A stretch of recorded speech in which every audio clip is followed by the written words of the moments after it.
ఎందుకంటే షెడ్ నిర్మాణమే మనకి మేజర్గా ఎక్కువ అమౌంట్ తోటి కూడుకుంటుంది కాబట్టి ఇది పశువుల పాక అనేది మనకు ఉపాధి హామీ ద్వారా తీసుకోవచ్చు. నమస్తే, వెల్కమ్ టు మన లోకల్ ఫార్మర్ నేను సతీష్.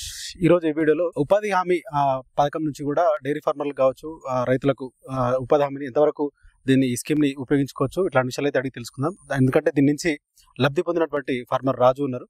సో ఆయన ఇంతకుముందు కూడా మనం PMEGP గురించి తెలుసుకున్నాం. సో ఈ వీడియోలో ఉపాధి హామీ నుంచి వాళ్ళు పశువుల పాక డైరీకి సంబంధించిన షెడ్ ఏర్పాటు చేసుకున్నారు. సో దాని విషయాలు అయితే దాని వివరాలు తెలుసుకుందాం. ఆయన ఎట్లా అప్లై చేసుకున్నారు, ఎంత విస్తీర్ణంలో వచ్చింది, అసలు ప్రాసెస్ అంతా ఎట్లా ఉంటుంది, ఇట్లా విషయం అయితే అడిగి తెలుసుకునే ప్రయత్నం చేద్దాం. మనం ఉన్నటువంటి ఏరియా వచ్చేసి గతంలో ఉమ్మడి మెదక్ జిల్లా, ప్రస్తుత సిద్దిపేట జిల్లా, భూంపల్లి అక్బర్పేట మండలం, జంగపల్లి విలేజ్ లో ఉన్నాం. ఆయనతో మాట్లాడదాం. రాజు గారు ఆయనతో మాట్లాడదాం. నమస్తే రాజు. నమస్తే.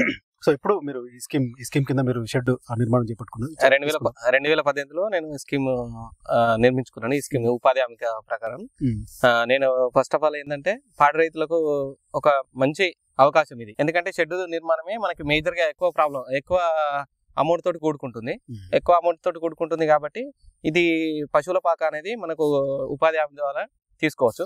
ఇంకోటి ఏంటంటే మనకు మన విలేజ్ లో ఉండే ఫీల్డ్ అసిస్టెంట్ అప్రోచ్ అయితే అతన్ని కలిస్తే మనకు పశువుల పాకకు సంబంధించిన డీటెయిల్స్ అతను ఇస్తాడు. దానికి సంబంధించి అతన్ని అడిగితే ఆల్మోస్ట్ ఆయన చెప్పేస్తాడు. దాని ద్వారా మనకు అప్పుడైతే మాకు 50,000 దాకా వచ్చినాయి. ఇప్పుడు ప్రజెంట్ ఇంకెక్కువ అయింది అని చెప్పారు. రీసెంట్ గా మేము తెలుసుకున్నది ఏంటంటే 70,000 వరకు 80,000 వరకు కూడా ఇస్తున్నారని తెలిసింది. దాని ద్వారా యూటిలైజ్ చేసుకోవచ్చు పాడి రైతులు, చిన్న సన్నకారు రైతులు వ్యవసాయం నిర్మించుకోవచ్చు. దీంట్లో భాగంగా పశువుల పాకతో పాటు కోళ్ళ షెడ్ కూడా కోళ్ళ షెడ్ అంటే వాళ్ళ వేరియేషన్స్ ఉన్నాయి. పశువుల పాక గానీ, మళ్ళీ తర్వాత పెరటి కోళ్ళ పెంపకం గానీ, గోడ్ ఫామ్ కు సంబంధించిన గానీ, గొర్రెల షెడ్ కు సంబంధించిన గానీ ఈ ఉపాధి హామీ ద్వారా నిర్మించుకోవచ్చు. ఓకే, దీనికి ఎట్లాంటి ప్రాసెస్ ఉంటుంది అంటే ఏమేమి డాక్యుమెంట్స్ అని ఏమేమి సర్టిఫికేట్స్ అవసరం ఉంటాయి? ఇప్పుడు మనకి దీంట్లో డాక్యుమెంటేషన్ అనేది ఏముండదు. ఫస్ట్ మన విలేజ్ లో గ్రామ పంచాయతీ తీర్మానం ఒకటి కావాలి, ప్లస్ దానికి మన పట్ట passbook xerox, plus bank account. మనకి దీంట్లో మెయిన్ గా వచ్చేసి ఏంటంటే జాబ్ కార్డ్ లో ఎన్రోల్ అయి ఉండాలి వాళ్ళు. ఆ జాబ్ కార్డ్ అంటే ఉపాధి హామీ పనిలో చేసి ఉన్న వాళ్ళకి ఇది ఉంటేనే స్కీమ్ అప్లికేబుల్ అయితే, లేదంటే కాదు. సేమ్ టైం ఇది జనరల్ గా ఎక్కువ రూరల్ కి సంబంధించినటువంటి స్కీమ్ కాబట్టి మున్సిపాలిటీలకు మాత్రం ఇది స్కీమ్ అప్లికేబుల్ కాదు. మున్సిపాలిటీలు కానీ, గ్రేటర్ మున్సిపల్ కార్పొరేషన్లు మున్సిపాలిటీలు వీటిలో మాత్రం అప్లికేబుల్ కాదు. కేవలం రూరల్ బ్యాక్గ్రౌండ్ అంటే గ్రామీణులకు మాత్రం, అంటే విలేజ్ లెవెల్ ఉన్న వాళ్ళకి మాత్రమే ఈ స్కీమ్ అప్లికేబుల్ ఉంటాయి. సో ఈ స్కీమ్ ప్రధానంగా గ్రామాల్లో ఉన్న ప్రజలకు ఉపాధిని ఉద్దేశించి చేసింది కాబట్టి కేవలం ఎవరైతే గ్రామాల్లో నివసించిన ప్రజలు ఉంటారో వాళ్ళు ఎవరైతే ఈ స్కీమ్ కింద ఆల్రెడీ ఎన్రోల్ అయి ఉండి పనిచేస్తుంటారో వాళ్ళకి మాత్రం అప్లికేబుల్ అవుతుంది.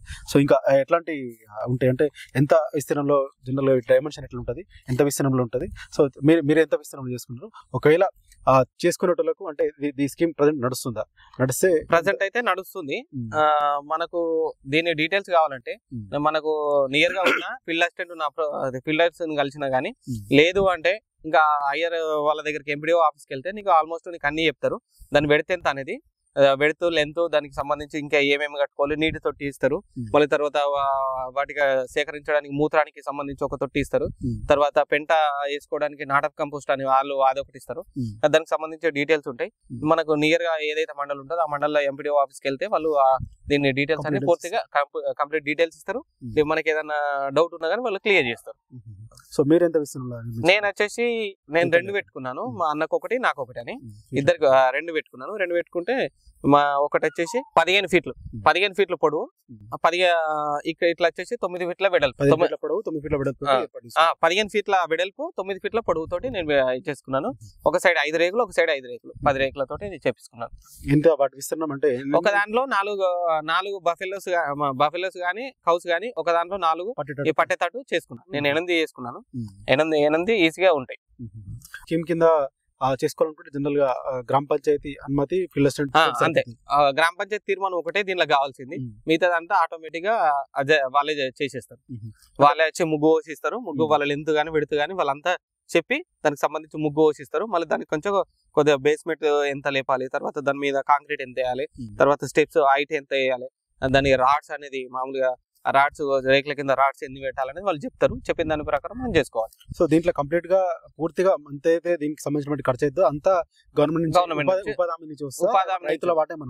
రైతుల వాట దీంట్లో ఏముంటది, మనం ఎక్స్టెన్షన్ గా మంచిగా కట్టుకోవాలనుకుంటే మనం కలుపుకొని కట్టుకోవాలి.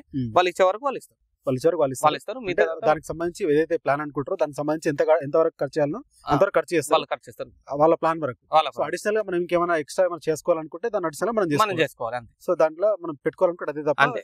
వేరే ఎక్స్ట్రా అయితే బయట పెట్టుకోవడానికి అయితే ఏముండదు. ఏముండదు. సో మీరు దాదాపు 2018లో ఏర్పాటు 2018 ఏర్పాటు అప్పటి చేసి నుంచి అప్పటి నుంచి సో రెండు అప్పటి నుంచి. 2 వేసుకున్నాం. Thank you. Thank you. So ఇది ఆ రాజు గారు చెప్తున్నారు.